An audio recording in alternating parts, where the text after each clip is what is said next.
Hello and welcome. My name is Jerry Ford and I will be your host for this session, which is entitled Responding to Student Work, Improving Instructor Feedback. Our presenters for this session are Dr. Bethany Heywood and Dr. Emma Bate. We're excited that you have joined us today for this presentation. The chat window is now open, so feel free to participate and ask questions. Please welcome our presenters. Good morning, everyone. Can you hear me? Always do the sound check at the very beginning. Yeah, okay, great. Welcome and thank you for coming to our presentation this morning. Beth and I are going to talk to you a little bit about a University Fellows project that we did to talk to some of our faculty about improving how they give feedback to students. So we're going to get started here, hopefully. There's a blank slide. I don't know why. Okay, so just a quick overview of the presentation. We're going to start by talking a little bit about why we give feedback, which I think is maybe the most important point in this whole presentation, is to get us all thinking about why we give feedback and then what we want students to get out of it. Then we're going to talk a little bit about the literature, what the literature says about what kinds of feedback are effective. And then we're going to have you think about how you could audit your own feedback to see where maybe you need to improve. And then we're also going to talk about some best practices for making sure that your feedback is really effective for your students. So that's where we're headed. Okay. And I really like the Ph.D. comics, so you're going to see a bunch of those throughout here. They do such a great job of expressing sometimes what it's like to grade student papers, right? I think that giving feedback is one of the hardest parts of our jobs as instructors, especially since we teach 5-week classes. And so you're grading a lot of papers in a really short period of time. And many of us are teaching the same class a lot of times in a year. So it also becomes a little repetitive, like you see the same mistakes over and over and over again, right? So it's easy to get to this top cartoon pretty fast when you're grading, right?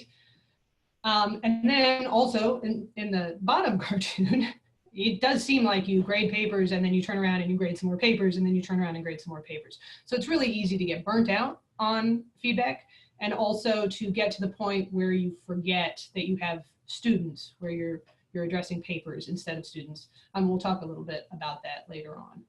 So we started out this project thinking about the purpose of feedback, right? Why do we even bother giving feedback on papers? And in some cases, it seems like what you're doing is ruining the lives of your students, right? Or at least that's the impression that they give you. So one of the purposes of feedback, or one of the mindsets that you can have about feedback, is simply that you're justifying the grades that you're giving students, right? You want there to be comments in there so that the student can't come back to you and be like, well, I don't think I deserve that C that you gave me, right? And this is the deficit model. You're pointing out enough bad things that they did to justify having taken off the amount of points you took off, right? But maybe that's not the best way to think about giving feedback, right? So Summers, we're going to talk a little bit more about this book a little bit later in the presentation. But she notes that actually one of the most important jobs about giving feedback on assignments, and particularly written assignments, is molding the student into someone who can evaluate their own work, right? They can correct their own mistakes. They can make their own papers better so that you can do less work and other instructors can do less work with them later on, right? So that's one thing. Another thing, and this is something that we should really think about in our classes, is thinking about feedback as a way to extend our students' learning, right? This is the most intense kind of interaction you have with your students in our online classes, right? Every week you grade their discussions, maybe you grade a paper. So remembering that one of the purposes of them taking the class and one of the purposes of you giving them feedback is so that they can improve in the future, right? So you want to give them positive tips for how to improve their work next time. And this is something we're going to talk about a little bit later also, is remembering that feedback should be assignment specific. So the kind of feedback you're giving should align with the assignment that you're grading. This is especially true, again, if you're grading written assignments and you have, say, a rough draft or something like that in the middle of the course and then a final paper. You want to make sure that the feedback that you're giving on the rough draft isn't the same as you're giving on the final paper. And that seems logical when you say it like that, but I know I've caught myself, grading spelling and grammar and stuff on those formative assessments that maybe I don't need to be doing, right? Okay, so that's from the instructor's side of this. From the student side, what do students want? What is going to make them maybe want to take your feedback into account, right? So the first thing that students want is evidence that you read their paper, right? So the sort of generic like, oh, well, you did a fine job, love Emma, is not really great feedback, right? But if I'm reading their paper and I'm commenting on things and I'm asking questions, that demonstrates that I did read every page. And we've all gotten papers back. I remember getting papers back in graduate school with like a B+ circled in red on the top and maybe a comment about my spelling somewhere in there. And then like, did the instructor read it, or did she use the old toss the papers down the stairs and give A's to the ones on the top and B's to the ones on the next stair and so on down, right? So our students want that too. They want evidence that you really took them seriously. They want you to balance your encouraging and critical feedback. This goes back to that deficit model thing that I was talking about a minute ago. Try not to only give them critical comments. That'll turn someone off. Like this cartoon down at the bottom, right? It's amazing how giving them the idea that there are positive things about their writing and that there are things that they can build on will help students stay engaged with you, right? So so giving positive feedback on their strengths and also giving them suggestions for improving. Meaning, don't just say, oh, you spelled this word wrong, but like, this is why this is a bad thing and maybe how you can improve the next time. Or, hey, you have a lot of comma splices. I hate comma splices. You have a lot of comma splices. And this is why you should improve it. And this is how you can do that, right? And then, there we go. Remember that bad feedback has a stronger effect on students than positive feedback. Right? So even if there's only one negative comment in there, the students are more likely to remember that. If there are too many negative comments in there, they're going to just tune you out completely, right? That's a self-protective mechanism. And especially for students like ours that typically have had bad experiences in the past with education, being too negative can really just, mean that they're never going to listen to you again. Basically, they're just going to ignore anything you say to them for the rest of the class.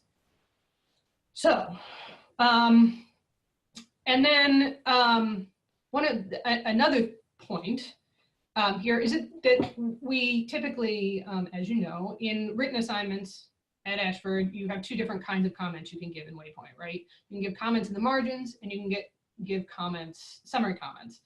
You should give both of those. Our instructors, if you're out there, please give both of those. But they serve very different purposes, right? The comments in the margins are for students evidence that you've read the assignment carefully. They've read all of the pages of the assignment. And it's more like a dialogue, right? You're commenting on what you're seeing. You're sort of trying to engage with the text. And then in your summary comments, what you want to do is give the big picture of the paper. What they did well, what they did poorly, what they can do better on future assignments. So maybe, and also maybe connect it to other assignments in the class. So bigger picture stuff. We know our students sometimes have trouble with the bigger picture, so really try to play that up in those summary comments. Beth's going to talk a little bit more about that towards the end of this presentation. All right. And then there is also research that tells you how much commenting you should do. And I think this is, again, one of those points that we probably intuitively know, but I'm going to say it anyway. over commenting is bad, right? It's really tempting for faculty, especially on things like grammar and APA, because it's really easy. And those things, some of us have triggers around grammatical errors and spelling errors and those sorts of things. But if there's too much red ink on there, if there are too many comments, it's overwhelming for students. They get discouraged, they get turned off by it. And you guys know it's exhausting for us too, right? You put too much effort into grading each paper, and it burns you out a lot faster.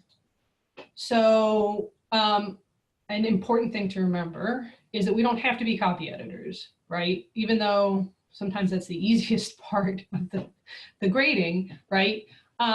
You can point out one instance of a recurring error and say, you do this a lot. You should work on fixing it. Here's a resource from the Writing Center, here's whatever. And students can get that, right? They can, if they're interested in doing better, improving their work, they will pay attention to that. And we have lots of resources at Ashford that can help them, point them to those, and give them credit for being able to fix what they're what's going wrong, right? Okay, and so all of that sounds great. We know that the hardest part of all of this, even if you give great feedback, even if it's the most amazing thing in the world, still getting students to incorporate your feedback is hard, right? And especially, again, for our students who have so much going on in their lives outside of school, right? They have families, they have jobs, they have sick parents, they have just a whole host of other things going on in their lives. So sometimes they're just not gonna get to it, right?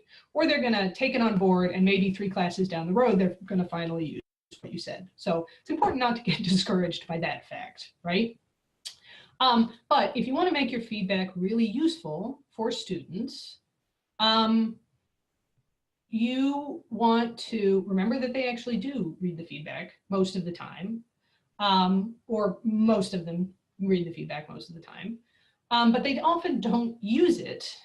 And there are a number of reasons, like I said. Some of it has to do with their life circumstances, whatever's going on, whether they care about the class or not. But some of it also has to do with the feedback that we're giving them, right?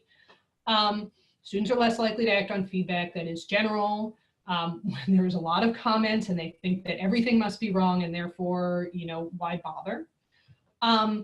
So what we need to do is make sure that we're providing specific comments about specific things that tell them how they can fix things, and to focus on the most important things in the paper and not comment on everything that they do wrong. So instead of commenting on every little grammatical error, remember what you want them to learn out of the paper, right?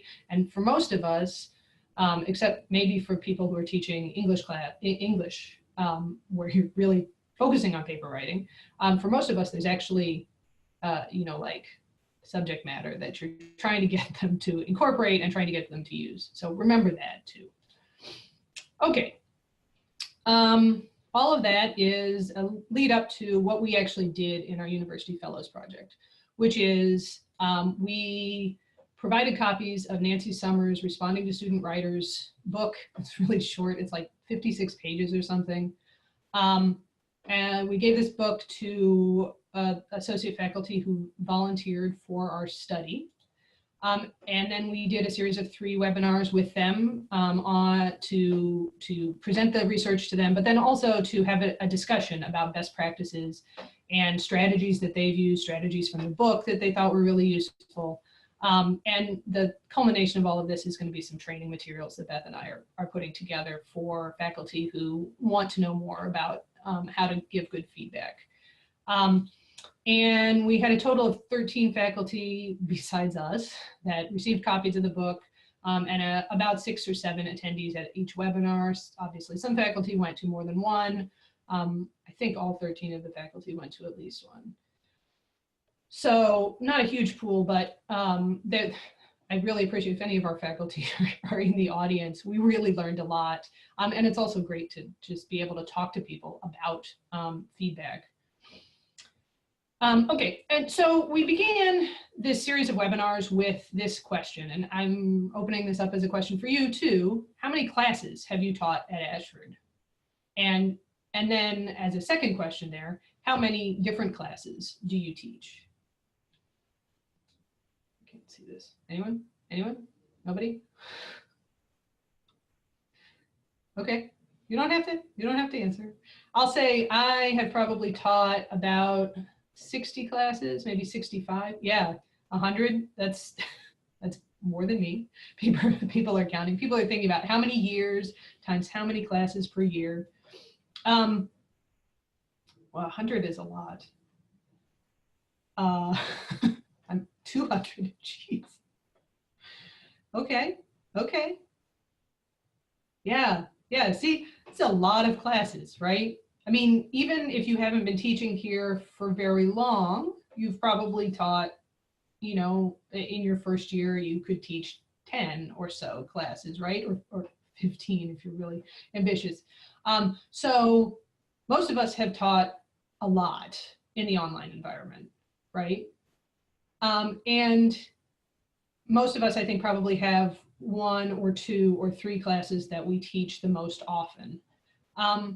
And the point here actually is just that it changes your perspective on the class, right? It changes what you see, and it changes, you get a good idea of where students are likely to go wrong, right? Because you've seen it a lot.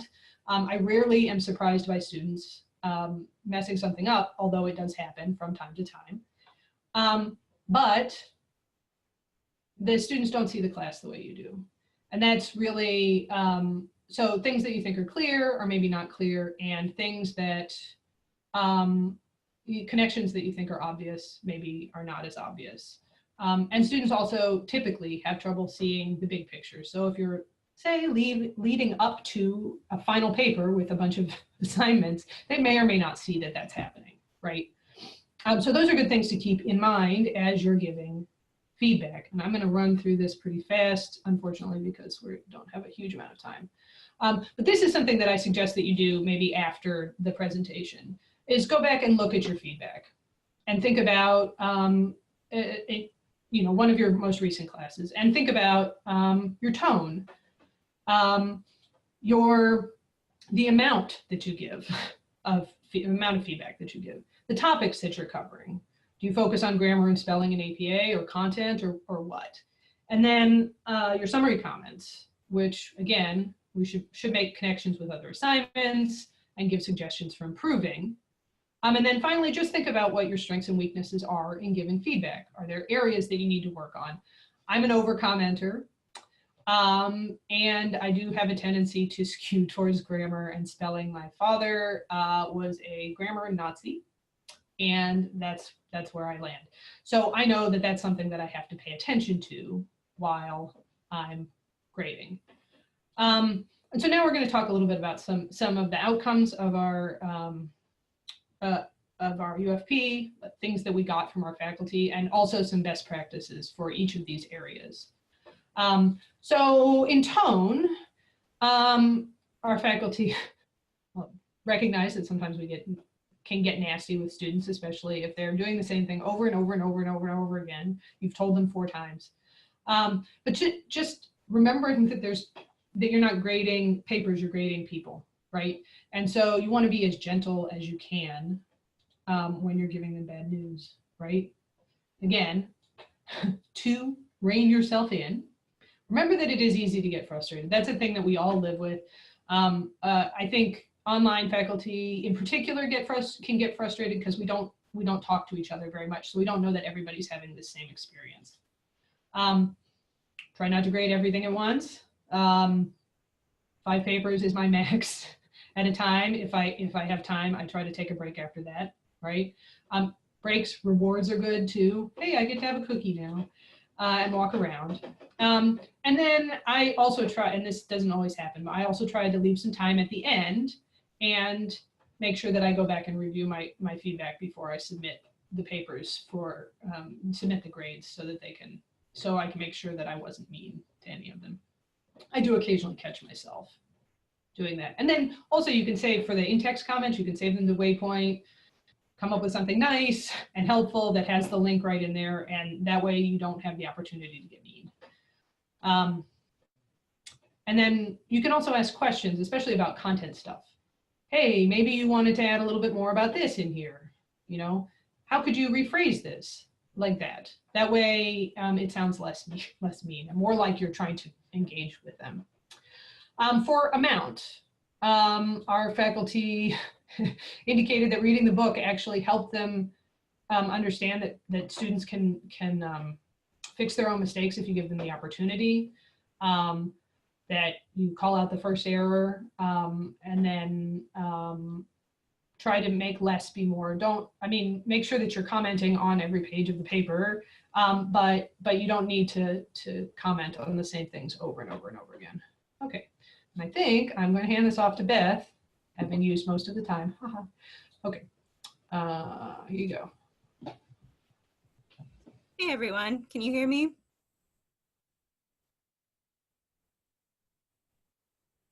Yes, okay, good. I'll try to go through this quickly. I was having trouble following the chat because we were sharing a screen, so I was like moving the mouse away from Emma. So if you had comments or questions, we can come back to those at the end. So strategies, looking at, did we do this one? No, okay. Over commenting, as Emma was kind of talking about that, you can identify patterns of errors to reduce your comment load and help students focus on the most important issues. And focus on a few specific areas and actions that students can take based on those areas. Sometimes students do a lot of stuff wrong, but if you comment on absolutely everything, they can get overwhelmed. So maybe pick a few of those most important areas and focus on those, and then let the next instructor, continue forward with them. And then, like I said, I'm having a little trouble with the chat. Maybe I can get it to work. We'll see. What aspect of students' writing is the most important, do you think? Content, formatting, style, spelling and grammar. So if there was one that you could really focus on, which one would you do? Okay, content. Yeah, and this is when we, and Jim, yeah, it can depend on the paper, especially depending on the class. We were doing this with our faculty for Ant 101. So generally, people tended to say content, especially for our final paper. And Justin, you're right, the content, all of the others impact the content. If the writing is so bad that you can't understand it, you can't really understand the content. But generally, I think what people would say is that the content is the most important, but then sometimes, sometimes you may realize when you do that feedback audit, and one thing that I noticed is that the bulk of my comments don't always focus on the content. And that was one thing that was sort of eye-opening to me, is that, if students are looking at this feedback, are they getting a conflicting message? Because the study that Emma talked about earlier with Turnitin, and students, they review the feedback, but they don't always use it, and they don't always know how to use it. So to me, it's clear that content is most important, but if a lot of my comments are on spelling and grammar and APA and all of that, are students getting a conflicting message about what is actually the most important part of the paper? And it's not that we shouldn't comment on these other areas, but just that the comments, when students review them, need to show what is most important. And so, like we were saying earlier, different assignments call for different kinds of feedback. So for example, in Ant 101, we have a week 3 worksheet where students focus on sources and their thesis statement. And it's important to connect to future assignments with this, even though it seems weird to us sometimes. Like Emma was saying, we have this familiarity problem where we know the class so well that it just seems obvious to us, but sometimes students don't see the connection to the final paper or to future assignments. So we need to make that really explicit for them. And spelling and grammar, while they're important, like we were saying, you can point out recurring instances of things rather than commenting on every single one. And point them toward the Writing Center, tutorials, Grammarly, all of that. Because as we also mentioned, students can pick up on these patterns of errors and correct them themselves. So you don't need to, you can be the content expert rather than the copy editor. And early discussions in the class can also be treated as formative assignments, where you try to get students to bring in their sources and back up their ideas and get them used to that for their bigger papers. So in-text comments, they show that someone's paying attention, following along, back and forth dialogue. They highlight local issues to work on. And the summary comments, you kind of shift gears here and you frame the global issues as opposed to the local issues, highlight the patterns that you see in the paper, and explain the assignment in the context of the course, as well as providing action steps for the future.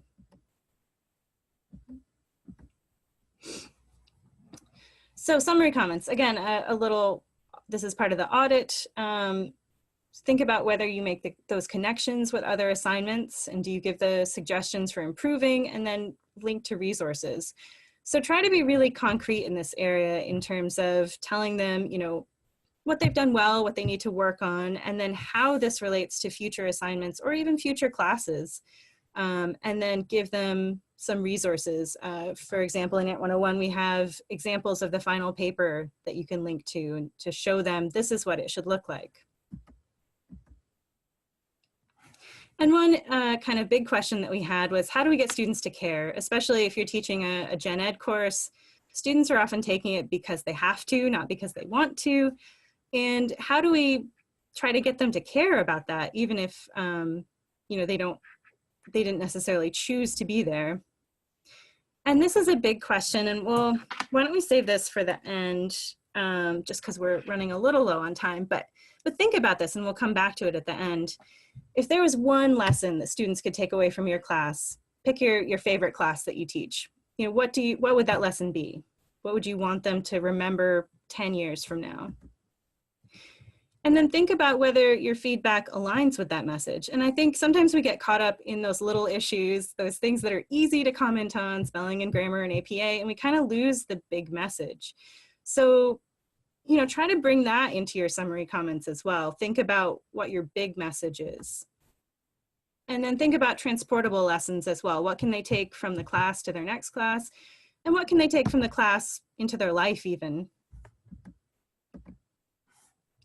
So summative assignments. And again, from formative assignments to summative assignments, you want to think about how you're gearing your feedback, because it should be a little bit different. So think about not just in the formative assignments, you might want to think, well, this is how it relates to the next assignment. But in the summative, you might think, well, how can you take this information and apply it to future assignments, future classes? And again, comment on these areas, but not so much that students think that that's the most important thing, although it is important. Look at the content and organization especially, and think about those big takeaways. And then another area that our instructors brought up during our webinars was, what do you do with the students who just kind of do everything wrong? So think about those problem students. And I really liked this quotation from the Somers book, that implicitly or explicitly, these words, so your feedback, contain messages about who students are and who they might become as writers. And they reveal teachers' investment in their students' potential. So think about the layers of meaning that are in your work, that are in your words, that come across to students in ways that you might not even think about if you're, at the end of the day, you're grading the last couple of papers, you're just kind of out of energy and you're giving them deficit model feedback and it's all criticism. Think about what message that's sending to your students about who they are and who they might become. And then the question is, well, what can you say to those students who did everything wrong? Try to sympathize, think about a time you turned in substandard work, and I'm sure we all have. And it's kind of an embarrassing and vulnerable time. So think about the student in those terms. Think about, they're probably not pleased with that work either, but they got something in, and that, they're trying. So, and again, don't take it personally. Sometimes it feels like you gave them a bunch of feedback and help and they still did everything wrong, but it's not about you. It's usually about what's going on in their lives and their, needing to move forward with their own work. Maybe they are improving and it's just very incremental and you don't see it. And then emphasize potential and process. And we have a discussion in Ant 101 that talks about growth mindset in the post-year introduction prompt. which is basically Carol Dweck's idea that you're not just good at something or not good at something, as a lot of students tend to think, like, oh, I'm bad at math, so I'm just always going to be bad at math. It's more about a process. Learning's a process, and you can get better at it if you work at it. So try to reinforce that. And because we already talk about it, we can kind of refer back to it. And future-oriented advice. There's some research that this sends a message that you see students as capable of improving. So think about next time, work on this. Oh. It looks like it's 12:15. Is that the end of our time? Yeah, it looks like our time is just about up. Do you want to try to wrap it up real quick? I'll come to the concluding one and then we can take questions. Okay, so align feedback with the goal of the assignment, as we talked about. Focus on those 1 or 2 messages, main messages. Don't correct every error. Be kind. Use the marginal comments to give targeted feedback, and summary comments to talk on those overarching patterns and connections.